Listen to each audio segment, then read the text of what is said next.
For every marketer on the planet, there's this one nagging question, right? Is the money I'm spending actually working? Well, today, we're going to dig into that.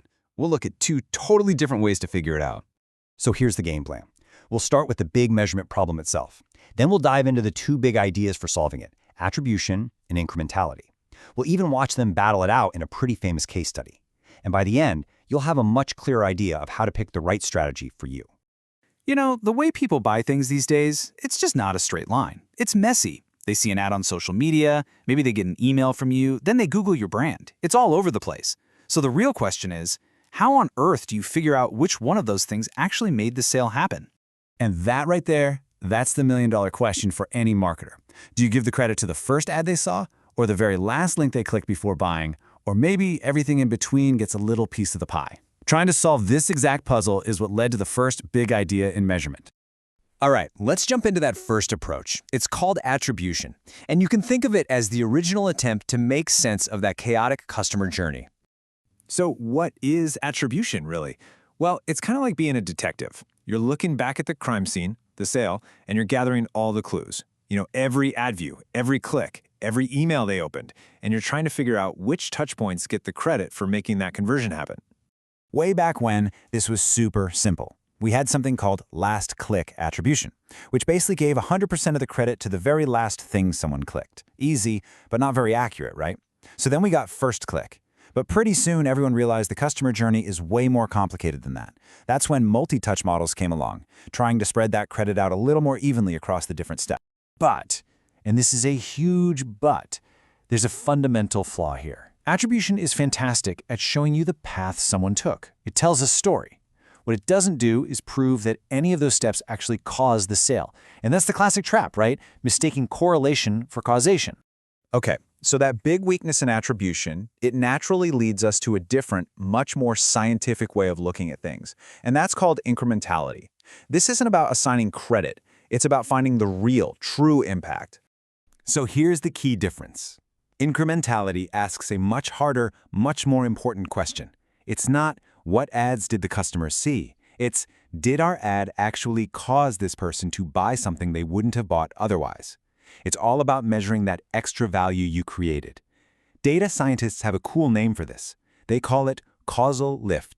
And how do we measure this? Well, we basically run a science experiment. For real. You take your audience, you split them into two random groups. One group, the test group, sees your ad. The other group, the control group, doesn't. Then you just sit back and compare what they do. The difference in sales between those two groups, that's your true incremental impact. That's the lift your ad actually created. All right, so that's the theory. But let's make this real. There's a famous, almost legendary case study where these two ideas, attribution and incrementality, went head-to-head. And trust me, the results completely changed how the industry thinks about this stuff. So let's just quickly nail down the difference one more time. Attribution is all about looking backwards and asking, who gets the credit? It's about assigning value. Incrementality is a forward-looking experiment. It asks, did this ad actually generate a new sale? It's about proving value. See the difference? Assigning versus proving? Okay, so let's talk about eBay. For years, they were pouring tons of money into Google search ads, specifically for keywords that were just their own brand name, like eBay shoes. And their attribution models, they loved it. They showed that people clicked these ads and then bought stuff. On paper, it looked like a massive success. But then, some smart folks over there decided to test this assumption. They asked a really simple but really brave question. What would happen if we just stopped? So, in certain parts of the country, they did exactly that. They just switched off those branded search ads. And the results, honestly, they were jaw-dropping. Turning off the ads had almost no effect on sales, basically zero. It turns out people who were searching for eBay were going to come to eBay anyway. They would have just clicked the free organic search result right below the paid ad. This story sent shockwaves through the entire marketing world. It was the perfect example of an attribution model taking credit for sales that were going to happen no matter what. The incrementality test, the science experiment, revealed the cold, hard truth. They were basically lighting millions of dollars on fire for absolutely no reason. So yeah, the eBay story is a huge warning sign about wasting ad spend. But the real takeaway here is about how to spend your money smarter. And it all starts with realizing that not every customer is the same. Thinking in terms of incrementality forces you to break your audience down into three simple groups. First, you've got the sure things. These are your loyal fans, they're going to buy from you anyway. Then you have the lost causes. No matter what you do, they're not buying. But then, there's the gold in the middle, the persuadables. These are the people on the fence, the ones your marketing can actually influence. Think about it. You're wasting your money advertising to the sure things, and you're wasting your money on the lost causes. All of your growth, every bit of true ROI, comes from one place: finding and converting that middle group, the persuadables. That's where you should be focusing all your energy. Here's another great real-world example. A UK retailer called Dunham put this idea to the test. Their attribution models told them that retargeting ads were amazing. Why? Because they were showing ads to people who were already likely to buy, the sure things. But when they ran an incrementality test, they discovered something incredible.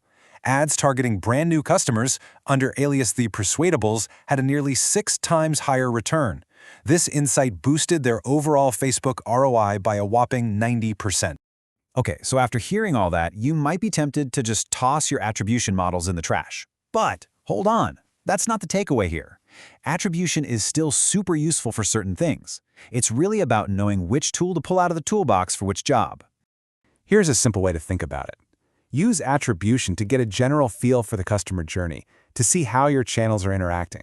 It's great for day-to-day tweaks, but when it's time to make the big calls, like where to put millions of dollars next quarter, or proving the actual ROI of a campaign to your boss, you absolutely need the scientific proof that only an incrementality test can give you.